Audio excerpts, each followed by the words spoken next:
칼 조지라는 분이 계시는데요. 국제적으로 잘 알려진 교회 컨설턴트이십니다.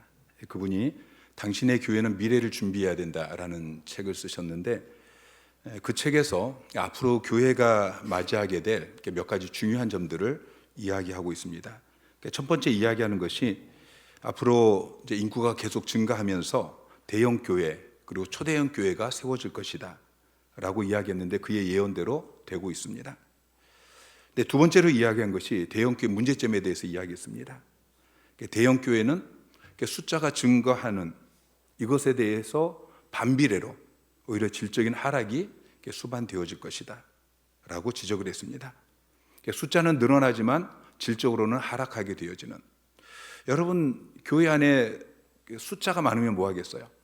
바람 불면 다 날아가 버려요. 이 쭉정이만 있다면 그건 의미가 없는 것입니다. 그런데 칼 조지가 염려한 것처럼 지금 교회가 그렇게 되어가고 있습니다. 이태리의 경제학자 파레토가 발견한 파레토의 법칙이 있습니다. 80대 20 법칙으로 잘 알려져 있는데요. 파레토가 개미를 관찰했습니다. 개미가 굉장히 부지런하잖아요. 근데 개미를 관찰했는데 보니까 20%만 열심히 일하고 나머지 80%는 그냥 빈둥빈둥 하더라는 거예요.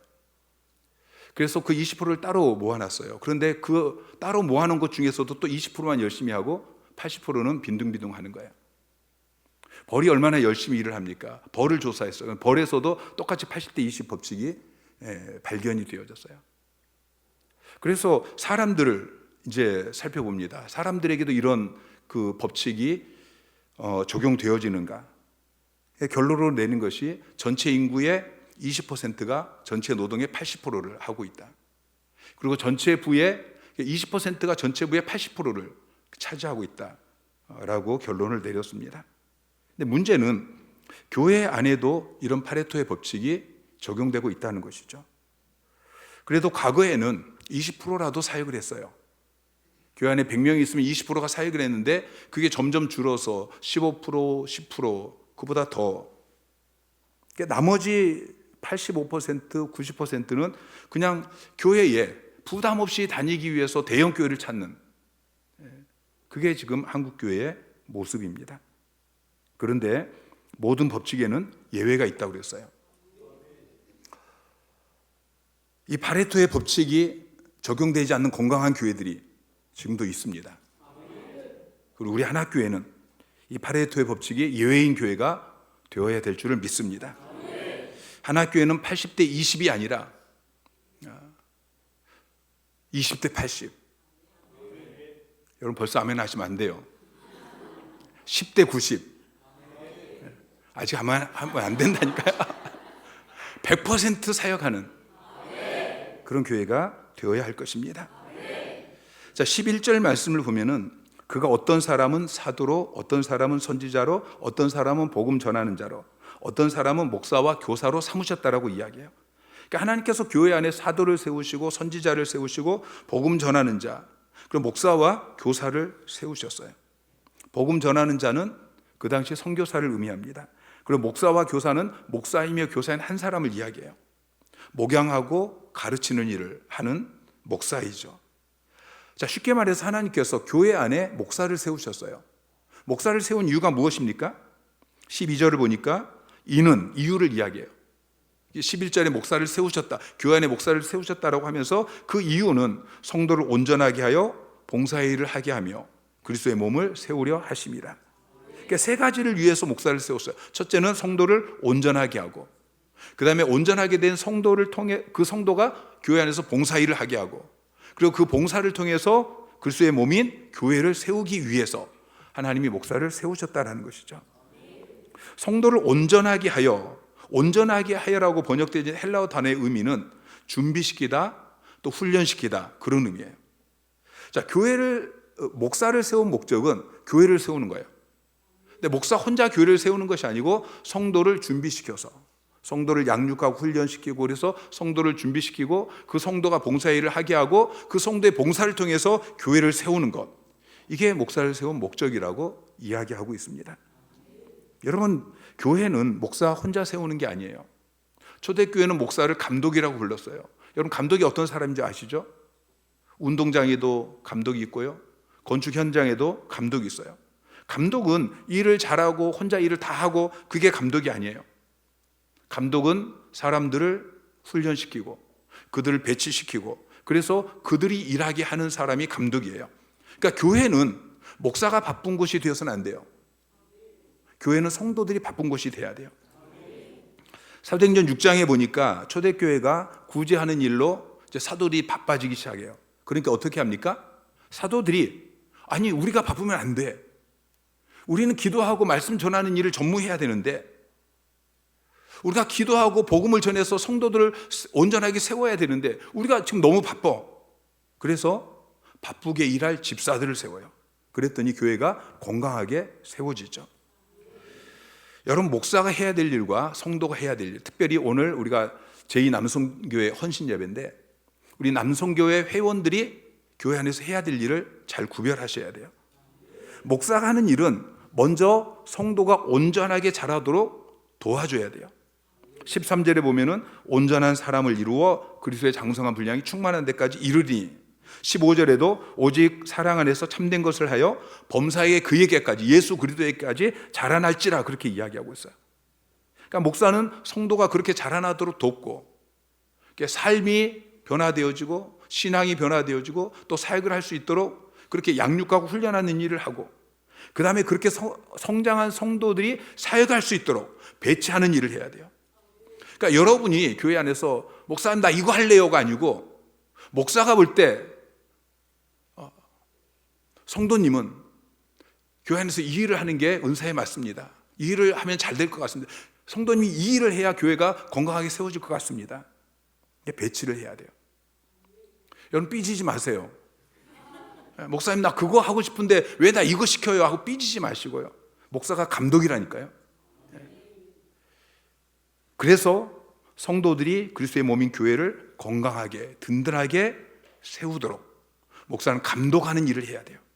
그래서 성도들이 잘하고 있으면 참 잘하신다고 칭찬하고, 제가 칭찬에 좀 약하죠. 잘못하면은 그렇게 하면 안 된다고, 이렇게 고치셔야 된다고 조언하고. 자, 그럼 여러분이 해야 될 일이 무엇입니까? 목사가 해야 될 일은 제가 잘하면 되고요. 여러분이 해야 될 일이 무엇이에요? 여러분 먼저 자라나야 되죠. 온전하게 자라나야 돼요. 그리고 자라나고 끝나는 것이 아니고 봉사일을 해야 돼요. 그리고 결국에는 그리스도의 몸인 우리 하나교회를 잘 세우는 일을 하셔야 됩니다. 자, 첫 번째 해야 될 일이 뭐예요? 자라나야 돼요. 자, 따라해 보세요. 온전하게 성장하라. 자, 얼마나 자라나야 됩니까? 성도는 예수 믿고 구원받은 순간 이제 응애하고 영적으로 태어난 거예요. 그럼 자라나야 되죠. 거듭난 그리스도인이, 영적 어린아이인 그리스도인이, 갓난아이인 그리스도인이 계속해서 자라나야 돼요. 갓난아이에 머물러 있지 않고 계속 자라나시기를 주님의 이름으로 축원합니다. 여러분, 생명이 있으면 자라나야 돼요. 오늘 본문은 계속해서 자라날 것을 강조하고 있습니다. 여러분, 예수 믿고 거듭난 지 몇 년이나 되셨나요? 여러분 가운데 우리 이 남성교회도 지금 예수 믿고 거듭난 지 벌써 5년, 10년, 20년 그렇게 되신 분들이 있어요. 근데 여러분 얼마나 자라나셨습니까? 자, 오늘 성경은 얼마나 자라나야 된다고 이야기하고 있죠? 13절 말씀 시작. 우리가 다 하나님의 아들을 믿는 것과 아는 일에 하나가 되어 온전한 사람을 이루어 그리스도의 장성한 분량이 충만한 데까지 이르리니. 자, 그리스도의 장성한 분량이 충만한 데까지, 예수 그리스도에게까지 자라나야 된다고 말씀하고 있어요. 여러분, 옆에 있는 집사님 보고서 키재기 하지 마세요. 우린 예수님과 키재기를 해야 돼요. 날마다 복음서를 통해서 예수님이 어떻게 가르치셨고 어떻게 사셨는지 이걸 쭉 묵상하면서, 아, 나는 예수님에 비해서 지금 어느 정도 자라났다, 아직 한참 멀었구나, 부지런히 자라나야 할 텐데. 여러분, 오늘날 교회 안에 이렇게 자라난 성도를 찾아보는 것이 참 희귀한 일이 되어졌어요. 교회가 그냥 영적인 어린아이들만 바글바글하는 고아원처럼, 어린이집처럼 그렇게 되어졌습니다. 저희 교회가 2004년도에 전도를 시작했어요. 그때 한 10대 명 되어지던 성도가 이제 열심히 전도하니까 한 50명 넘어가기 시작했어요. 근데 문제는 성도들이 막 모여서 좋긴 한데 이제 다 예수를 처음 믿는 사람들이에요. 영적 어린아이들이에요. 그러니까 교회가 막 시끄러운 거예요.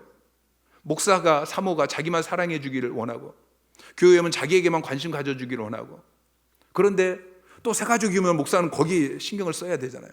그러면 목사가 사랑이 식었다, 목사가 이상해졌다, 사모님이 변했다, 시험 들고 막 시끄럽고 떠나고 그래요. 그래서 성도들이 자라나야 되는구나. 그래서 그때부터 말씀으로 양육하고 훈련하는 일을 시작했어요.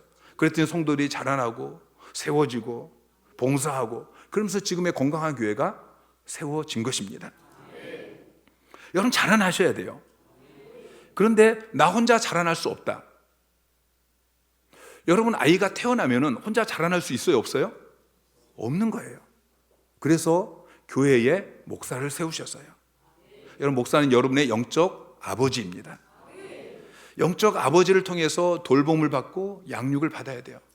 설교 말씀을 통해서, 그리고 새가족 학교를 통해서, 제자대학을 통해서 계속해서 여러분 양육받고 훈련받고, 또 목사님이 가끔 지나가면서 한마디 툭툭 내던지는, 그게 여러분을 돌보고 있는 거예요. 또 교회 안에 보면 셀리더도 있고, 또 여러분보다 교회 먼저 나온 믿음의 선배들, 언니 오빠들이 있잖아요. 여러분이 자라나는데 이런 사람들의 도움이 필요한 거예요. 여러분, 그들의 도움을 거절하지 마세요. 그들이 도와주려고 할 때 왜 간섭하냐, 왜 귀찮게 하냐라고 이야기하지 마세요. 자꾸 그분들의 도움을 받으면서, 섬김을 받으면서 자라나시기 바랍니다. 그래서 여러분이 섬길 수 있는 자리까지, 봉사할 수 있는 자리까지, 나이까지 자라나야 되는 거예요. 어떤 분들은 자기가 자라나지 않았는데 자라났다고 착각을 해요. 그리고 자꾸 어떤 일을 하고 싶어 해요. 여러분, 교회에 일꾼이 있고요, 일감이 있어요. 여러분, 교회 안에서 일꾼이십니까? 아니면 일감이십니까? 찾아가서 밥 차려주고 또 먹여주고 또 다 치워주고 이렇게 해야 되는 사람은 아직 어린아이예요. 이 사람은 아직 일꾼이 아니에요. 일감인 것이죠. 자기가 밥 차려 먹고 그러고 나서 먹은 거 다 치우고 이런 사람은 그래도 좀 자라난 사람인 것이죠. 먹고 나면은 또 막 싸죠. 그러면 가서 또 기저귀 갈아주고 치워줘야 되고, 이 사람은 아직 어린아이예요. 일감이에요. 교회 안에 보면은 자기 아이들이 예배당에서 막 뛰어다니는데 내버려둬요. 교회에서 만져야 될 거 안 만져야 될 거 있는데 아이들이 가면서 아무거나 만지고, 카페에서도 이것저것 만져서 막 망가뜨리고 그러는데 내버려둬요. 이런 사람은 아직 일꾼이 아니에요. 이 사람은 아직 어린아이인 것이죠. 새가족은 그럴 수 있어요. 새가족은 아직 어리니까. 그런데 언제까지 새가족으로 있어야겠어요? 자라나야 되죠. 계속 새가족으로 있으면 안 돼요. 이제 새가족 속에서 교회 나온 지 몇 달 지나고 몇 년 지나고, 그럼 새가족 속에서 내려와서 이제는 한 가족이 돼야죠. 여러분, 연애와 결혼의 차이점을 아십니까? 여러분, 연애할 때가 행복할까요? 결혼하고 나서 행복할까요?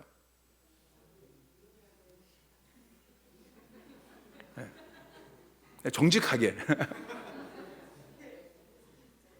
옆에 지금 아내가 있어서 대답하기가 곤란하신가요? 영국 속담에 집을 사면은 1년이 행복하고, 말을 사면은 한 달이 행복하고, 결혼을 하면은 일주일이 행복하다고 그랬어요. 아마 이 일주일이 신혼여행하는 기간인 것 같아요. 여러분, 연애는 즐겁습니다. 왜냐하면 연애할 때는 어떤 얽매임이 없어요. 그런데 결혼은 감정의 문제가 아니죠. 실제로 사는 거예요. 연애는 생활이라고 이야기하지 않아요. 여러분, 연애 생활 들어보셨어요? 근데 결혼은 생활이에요. 이건 삶의 문제인 것입니다. 연애하는 것은 노을 비치는 저녁 바다를 바라보면서 시를 읊는 것과 같아요. 너무 좋아요. 배가 고파도 좋고요, 추워도 좋고요, 비가 내려도 좋아요. 비가 오면 비가 와서 낭만적이죠. 근데 결혼은 그렇지 않아요. 결혼은 해지는 저녁에 배를 타고 나가는 것과 같아요. 배고프면 고통스러워요. 비가 오면 춥고요. 거기에 폭풍까지 몰아치면은 이건 죽을 고생을 해야 돼요. 결혼은 그 속에서 함께 노를 젓고 함께 물을 푸고, 이게 결혼 생활인 거예요. 근데 결혼이 싫다고 해서 평생 연애만 하고 살 수 있다 없다? 없지요. 결혼을 해야 되는 거예요. 여러분이 전도받고 교회 처음 나오면은 이제 영적 어린아이예요. 이때는 그냥 섬김을 받습니다. 교회 나오면 다 섬겨주잖아요. 그런데 계속 여러분이 새가족으로 있어서는 안 된다는 것이죠. 이제는 교회 등록하고 새가족학교 공부하고, 그러고 나서 이제는 새가족이 아니고 한 가족이 되셔야 되는 거예요. 이게 결혼하는 거예요. 더 이상 연애한 것처럼 와서 섬김만 받고 뭐 너무 좋다고 헤어지고, 그게 아니라 이제 가족이 되어지는 거예요. 한 가족이 되어지면 이제 내 교회예요. 내 교회 함께 세워 나가야 되는 것이죠. 아직 집사가 못 되신 분들, 우리 이 남성교회 중에서 오늘 제가 앞에 보니까 17명이가 서 있는데 한 6분인가만 이제 집사, 또 집사이시고 나머지는 아직 집사가 못 되셨더라고요. 여러분 집사가 되시기 바랍니다. 여러분 집사는 명예직이 아니에요. 집사는 봉사직이에요. 집사는 계급장이 아니에요. 교회 나온 지 1년 되고 2년 되고 그러면은 집사 따는 게 아니에요. 그럼 집사는 교회에서 사역하라고, 일하라고 주는 직분인 거예요. 집사라는 단어가 헬라어로 디아코니아인데요, 이 디아코니아라는 단어의 의미는 원래 식탁에서 수종드는 이 종을 의미해요. 주인이 식사하는 동안에 그 옆에서 심부름하는 사람, 이게 디아코니아, 집사인 거예요. 우리 한문으로도 집사가 잡을 집자의 일사자예요. 일을 잡는 것. 그러니까 집사는 교회에서 일하는 일꾼이에요. 집사는 교회에서 심부름하는 심부름꾼이에요. 집사는 교회에서 섬기는 사람이에요. 목사와 장로와 집사는 그 일이 성격이 달라요. 목사와 장로는 교회에서 영적으로 보살피는 일을 하는 거예요. 이게 목양이라고 이야기해요.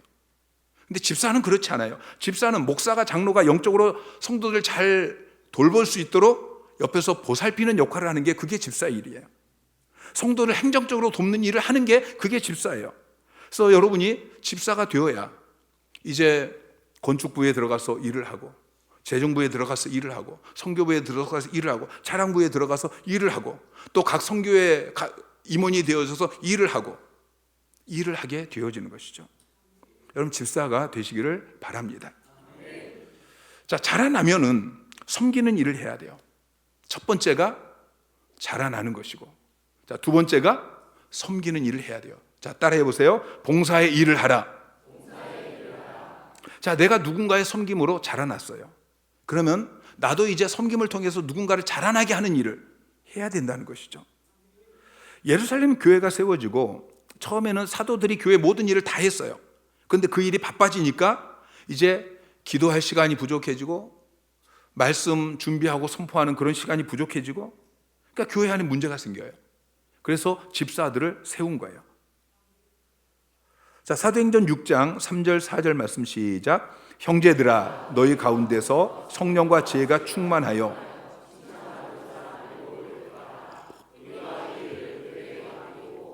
우리는 오로지 기도하는 일과 말씀 사역에 힘쓰리라 하니.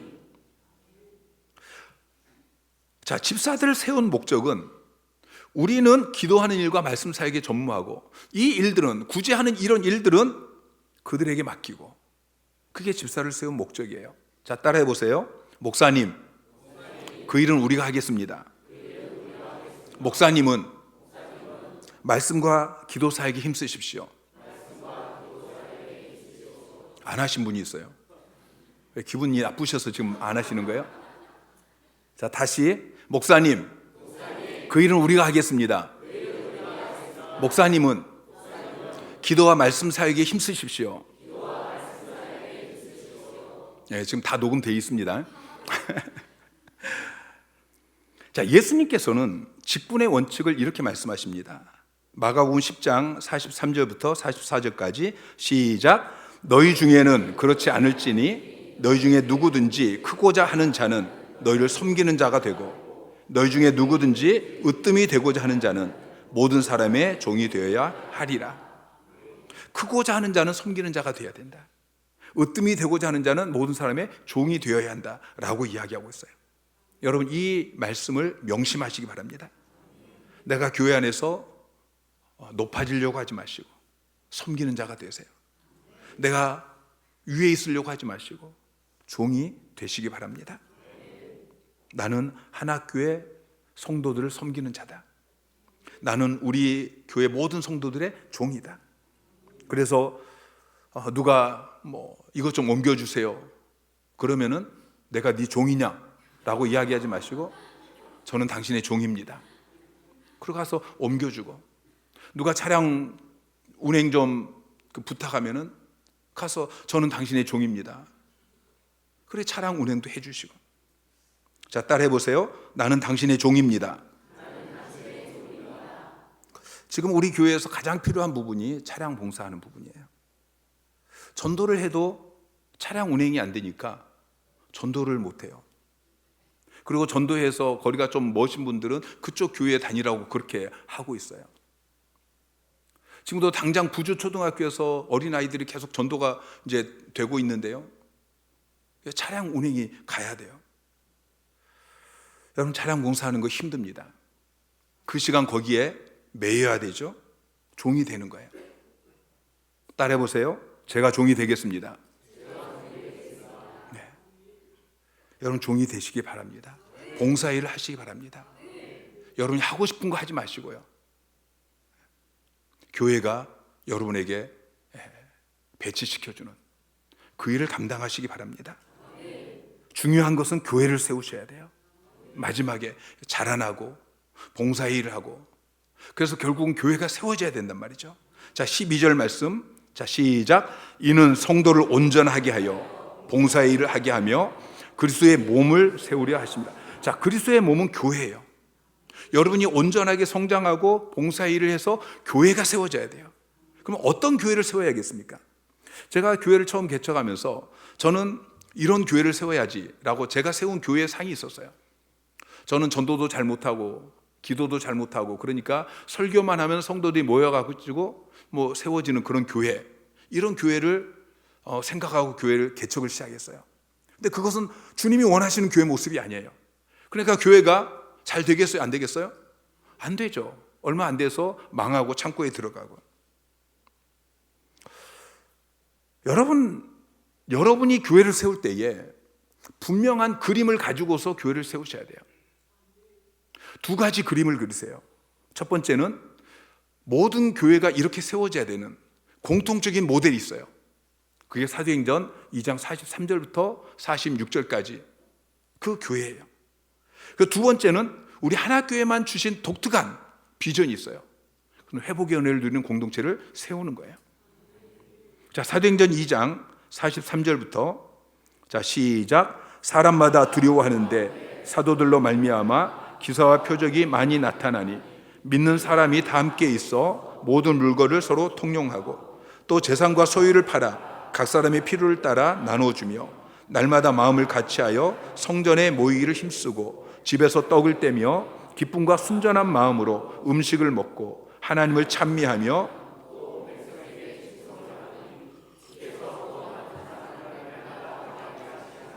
자, 이게 지금 주님이 처음 세우신 초대교회 모습이에요. 자, 그러면 지금 이 시대의 교회는 초대교회 모습과 똑같은 교회가 되어야겠어요? 아니면 전혀 다른 교회가 되어야겠어요? 똑같은 교회가 되어야 되죠. 그런데 지금 우리 주변에 있는 교회들의 모습을 보면 이 첫 번째 교회 모습과 너무 다른 교회가 되어가고 있어요. 어떤 대장장이가 말바꾸 100개를 주문을 받았어요. 근데 급한 일이 있어서 갔다 오면서 조수에게 말바국 하나를 주고서 이야기를 해요. 이거하고 똑같은 말바국 100개를 만들어 놔라. 그런데 갔다 와서 보니까 말바국 100개가 치수가 다 달라요. 어떻게 만들어졌는가 봤더니 첫 번째 이 대장장이가 준 이 말바국을 보고서 첫 번째 말바국을 만들고, 그 다음에 1번을 보고 2번을 만들고, 2번 보고 3번 만들고, 그러니까 점점 치수가 달라지기 시작해서 마지막 것은 처음 거하고 너무 다른 말바국이 만들어진 거예요. 여러분, 대장장이가 준 이 원본을 보고서 1번을 만들고 원본 보고 2번 만들고 원본 보고 3번 만들고 그래야 똑같은 말발굽이 만들어지는 것이죠. 예수님께서 마태복음 16장에 내가 내 교회를 세우겠다 말씀하셨어요. 주님께서 주님의 교회를 세우겠다 그렇게 말씀하셨고 제자들을 훈련시키시고 마지막에 오순절에 성령을 보내주시고 그리고 초대교회를 세우셨어요. 예루살렘 교회 사도행전 2장에 이 교회를 세우셨어요. 근데 오늘날 교회들이 그 원본을 보고 첫 번째, 원본을 보고 두 번째, 원본을 보고 세 번째를 만들어야 되는데 대장장이 조수가 한 실수를 따라하고 있어요. 원본을 보고 1번을 만들고 그러니까 이제 원본이 안 보이잖아요. 시간이 지나서. 그러니까 지금 있는 2번을 보고서 3번 만들고 3번 보고 4번 만들고 그래서 지금 99번째, 100번째가 만들어지고 있는데 처음하고는 전혀 다른 이런 교회들이 만들어지고 있단 말이죠. 여러분 우리는 이 마지막 때에 주님이 처음 세우셨던 그 교회 사도행전 2장에 나온 이 교회를 세워야 되는 것입니다.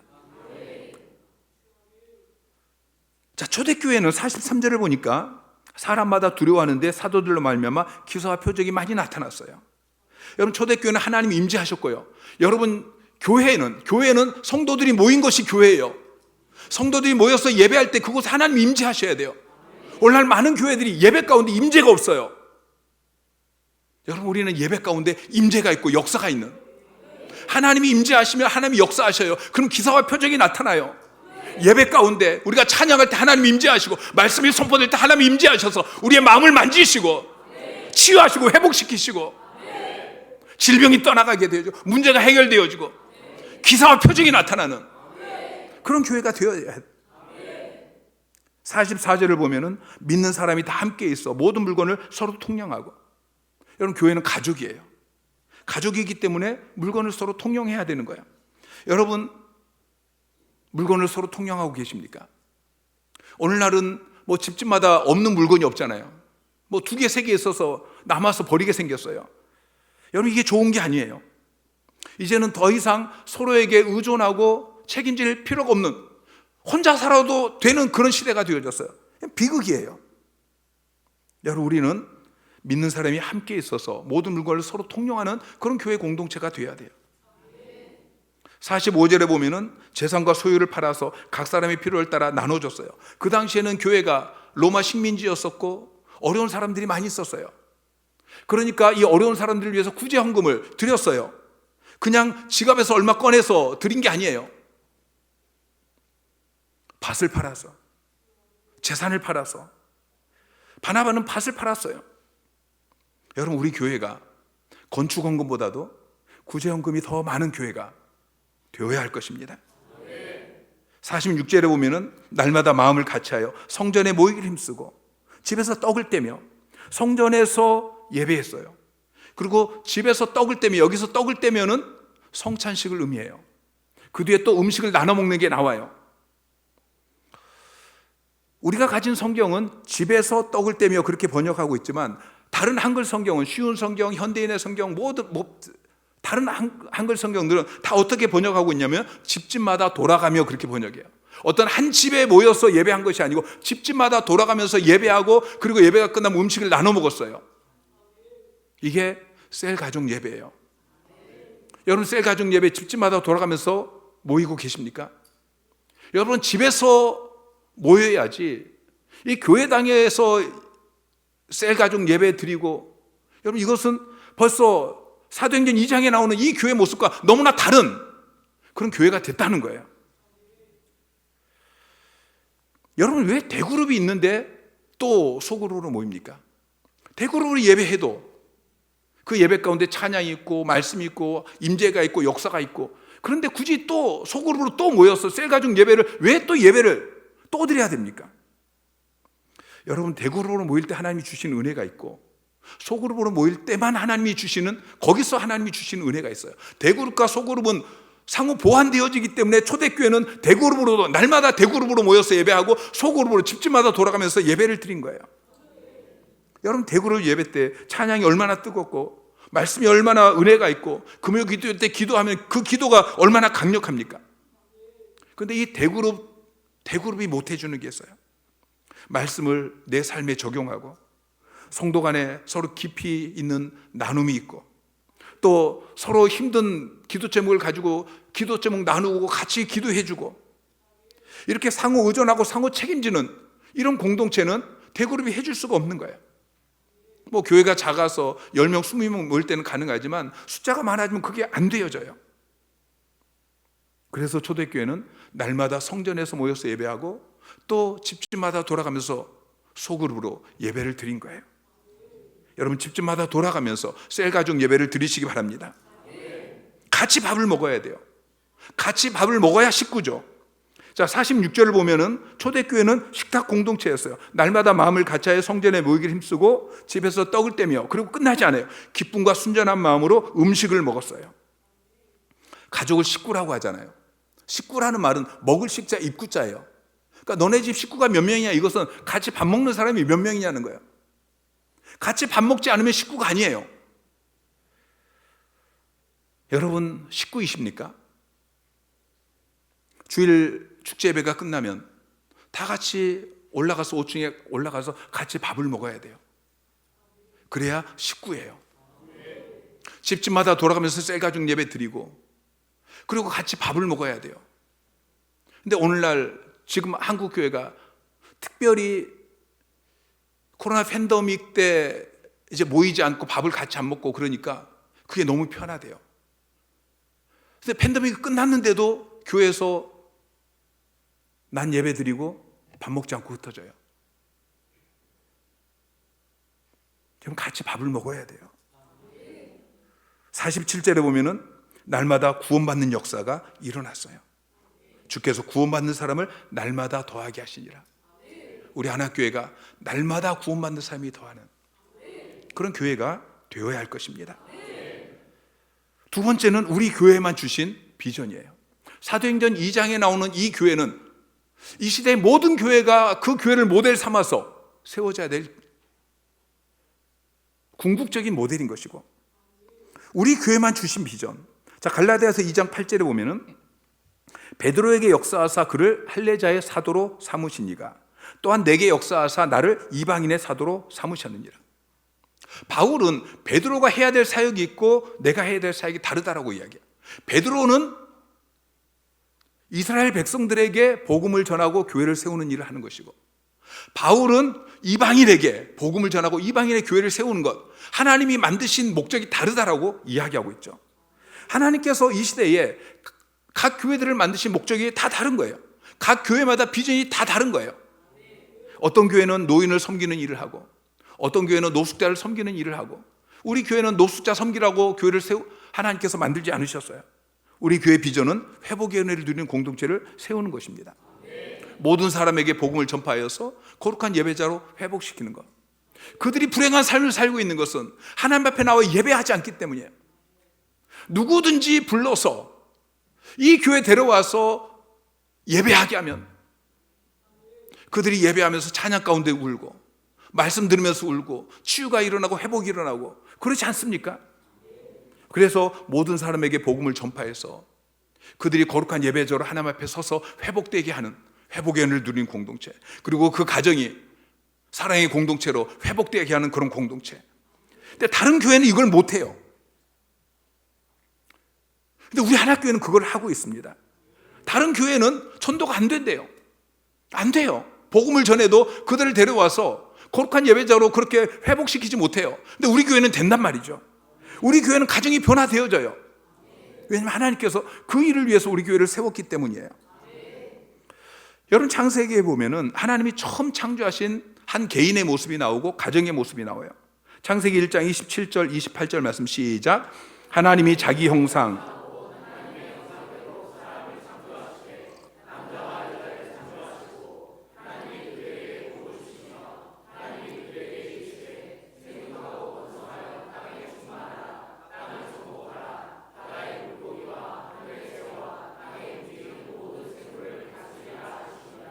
자, 하나님께서 인간을 처음 창조하실 때에 하나님의 형상대로 창조하셨어요.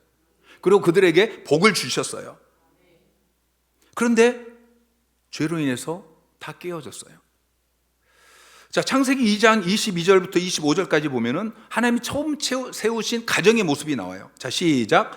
여호와 하나님이 아담에게서 취하신 그 갈빗대로 여자를 만드시고 그를 아담에게로 이끌어 오시니 아담이 이르되 이는 내 뼈 중에 뼈요 살 중에 살이라.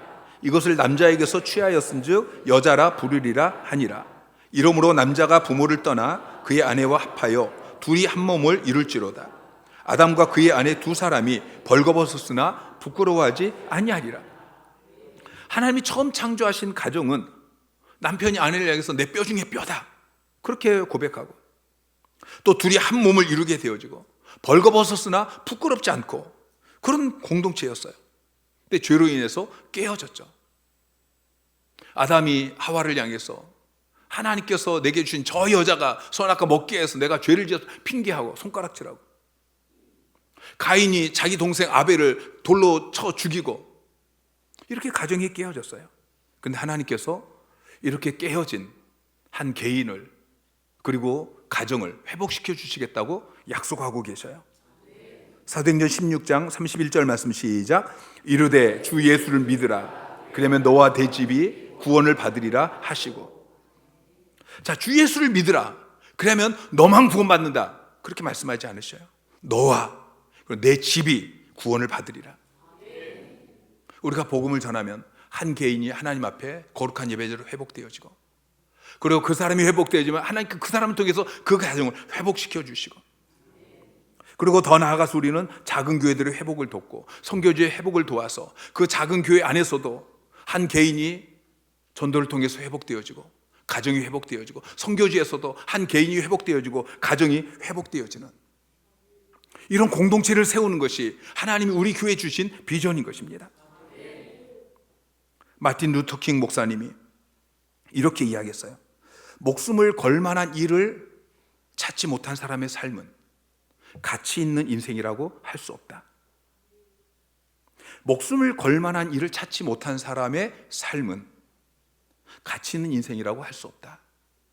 여러분, 목숨을 걸 만한 일을 발견하셨습니까? 여러분, 목숨을 걸 만한 일을 발견하고 그 일을 위해 살아가고 계십니까? 우리 교회가 여기까지 부흥하고 성장할 수 있었던 것은 첫째는 하나님의 은혜이고요, 두 번째는 여러분의 헌신과 여러분의 섬김 때문입니다. 여러분이 주어진 그 사명의 자리에서 충성스럽게 땀을 흘리고 수고하고 헌신한 그것 때문에 우리 하나교회가 여기까지 부흥하고 성장할 수 있었습니다. 올해 우리 하나교회는 설립 25주년, 이제 가을이면은 25주년 감사 예배를 드리게 될 것입니다. 25년 전에 처음 교회가 세워지고 그동안 많은 어려움이 있었지만, 그러나 여러분 한 사람 한 사람이 전도하고 신방하고 기도하고 눈물을 뿌려가면서 그렇게 교회를 이곳저곳에서 세워서 교회가 여기까지 세워졌습니다. 주중에 나와서 누가 보든지 안 보든지 구석구석에서 섬기고, 토요일이면 또 나와서 구석구석 청소하고 식사 준비하고 예배 준비하고, 내가 맡은 아이들, 내가 맡은 세론들 전화하고, 교사로 섬기고 찬양으로 섬기고 차량 운행으로 섬기고, 어떨 때는 1인 2역 3역 그렇게 감당해 나가면서 그렇게 자비랑으로 헌신한 여러분의 그 섬김 때문에 교회가 여기까지 세워졌습니다. 그런데 아직 우리 교회는 사도행전 2장 43절부터 47절에 나오는 이 교회로 세워지지 못했습니다. 아직까지 많이 부족합니다. 우리는 이 교회를 세워야 합니다. 아직 회복의 은혜를 누리는 공동체로 세워지지 않았습니다. 특별히 우리 남성들 셀 가족 모임도 아직 건강하게 세워지지 않았고요, 그리고 아직 공동체가 세워지지 않았습니다. 이 공동체를 세워야 합니다. 사도행전 2장 43절부터 47절까지 이 교회를 늘 묵상하고 회복의 은혜를 누리는 공동체, 이것을 늘 묵상하면서 이 공동체를 세우는 우리 제2 남성교회 회원들이 되어주시기를, 그리고 우리 모든 성도들이 되어주시기를 주님의 이름으로 축원합니다.